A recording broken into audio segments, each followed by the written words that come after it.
dunay talagsaon kaayong katalagman nga niigo sa gingharian ni humabon. Bisag giunsa nila, daghan na kayo nga matay, wa gyud kaayuhan ang katalagman. So ang katiguangan, ang mga magtatambag ni humabon, ingon, Hari humabon, magsakripisyo tag usa ka kinabuhi. Pinagi sa pagsakripisyo usa ka kinabuhi, matagbaw ni mga daotang espiritu, di na nila hilabtan ang ato katawan. Di na nila patyon ang ato mga molupyo.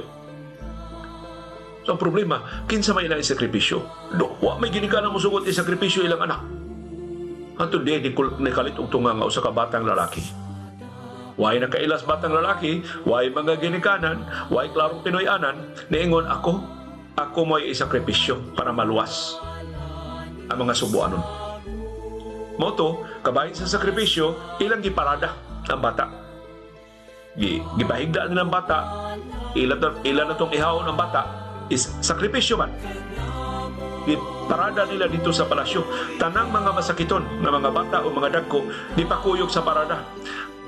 Nagkalayo ang ilang lakaw sa parada, nangaayo ang mga masakiton, wa na gaka. Di apil na og